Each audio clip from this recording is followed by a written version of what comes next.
ډېر محترم مسلمانانو، نن یو زبردست وظیفه، یو بهترینه وظیفه، یو وزنی وظیفه، دا ډېره وزنداره وظیفه ده. په ژبه خو ډېره موږ ته حلقه ده، په ژبه خو ډېره سپکه موږ ته ښکارېږي، لیکن دا د الله تعالی په دربار کې ډېره وزني ده. الله تعالی ته ډېره محبوبه هم ده، د الله تعالی ډېره زیاته خوښه هم ده. ګوره دې وظیفې باره کې الله تعالی او د الله تعالی رسول صلی الله علیه وسلم فرمایي چې یو داسې کلمه چې په خولې باندې ویل ډېره سپکه ده، یعنې ډېره هلکه ده، اسانه ویلی کېږي، او د تلې په میزان کې ډېره زیاته درنه ده، او الله تعالی ته ډېره زیاته محبوبه کلمه ده. او کوم انسان چې دا وظیفه کوي نو د دې انسان له الله تعالی ډېر برکات هم ورکوي، د انسان له الله تعالی ډېر خیرونه هم ورکوي. او د قیامت په ورځ چې کله موږ د قبرونو نه پاسو، زموږ د اعمالو طول کېږي، د هر سړي اعمال به تللی کېږي، نو دا کلمه چې کله زموږ د تلې په چابړي کې واچولی شي، نو محترم زما او ستاسو تلې چابړی به انتهایي دروند وي له دې کلمې په برکت سره. ځکه چې حضرت داود علیه السلام الله تعالی ته عرض وکړو، کریم الله د تلې دا میزان کومه چې دا وزن به کوي که نه د قیامت په ورځ دا تله، یا الله دا تله راته وښیې. چې تله یې ورته وښودله محترمو، نو هغه داود علیه السلام بېهوشه شو. چې ویې کتل دومره غټه تله ده چې تمام ځمکې اسمانونه په هغه کې کېښودلی شي، نو داسې به وي چې له یو وړوکي معمولي څیز پکې کېښودلی شو، دومره غټه تله ده. خو دغه تله محترمو دې کلمې ته ډکول اسان دي. نو دا کلمه تاسو انشاءالله ووایئ. نن د جمعې مبارکه ورځ هم ده، نن یې ووایئ، بیا یې ووایئ، بیا یې ووایئ، انشاءالله دې کلمې سره خپل ربط وساتئ. نو دا کلمه به ستاسو دپاره انشاءالله ډېر د خیرونو، ډېر د برکتونو او ډېرو د غټو بهترینه انشاءالله وظیفه وګرځي.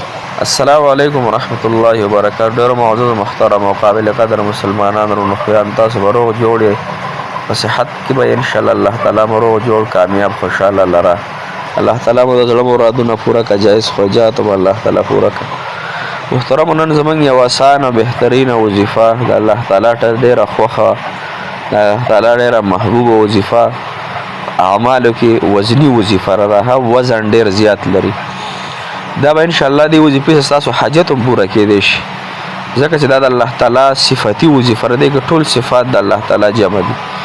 نو کله چې ته دعا کې که نه، نو لومبی د الله تعالی دپاره دا کلمه وایي، سبحان الله وبحمده سبحان الله العظیم، سبحان الله وبحمده سبحان الله العظیم.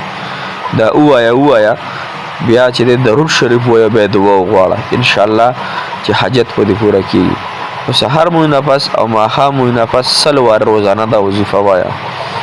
د دې ډېره زیاته فایدې، د ډېر زیات برکات دي، انشاءالله هغه فایدې او برکات پر ته الله جل شانه نصیب کړي.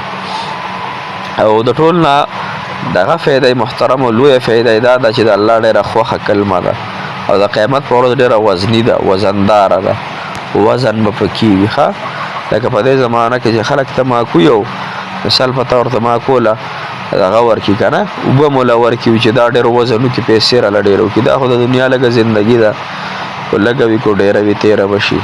الله دې په عافیت باندې ډېره کړي، په خیرونو باندې. محترمو د آخرت هم ځله فکر کوئ، موږ د آخرت نه ګوره بې فکرئ. چا هم دا سوچ نه دی کړی زه به مړ کېږم، چا هم دا سوچ نه دی کړی زه به قبر لځم. چې تاسو سوچ کړی دی بعضې وخت کې به چې تاسې ذهن لمه راشي، یا رشته دار وفات شي، یا کور کې بل څوک وفات شي، یا چې ته بیان کې وورو د مرګ خبرې وورو، نو ملک راته لږ رایاد شي. بقایا ټولو مسلمانانو نه مرګ ایر دی. هر مسلمان صرف د خپلو خواهشاتو، د خپلو بچو، د خپل بیبي، د خپل خاون، د خپلو روپو، د خپل جایداد، د خپل کور د کارونو او د خوراکونو په نشه کې مو تاسو ژوند تېرو. موږ د خپل رب، خپل الله جل شانه، خپل رسول الله صلی الله علیه وسلم دا موږ نه هېر ده. لہذا خپل ابدي زندگی مه هېروئ. صحیح شوه که نه؟ خپل ابدي زندگی مه هېروئ. دا د 50 کالو زندگی ده، هغه نه ختمېدونکې زندگی ده، د خوشحالو نه ډکه زندگی ده. دلته خواهشات نه پوره کېږي، هلته به انشاءالله خواهشات پوره کېږي. الله تعالی دې زما ستاسو حامي او ناصر شي. موږ ته هم ډېرې دعاګانې کوي، موږ به تاسو ته کوو. جزاک الله خیره، احسن الجزا فی الدنیا والآخره. السلام علیکم ورحمة الله وبرکاته.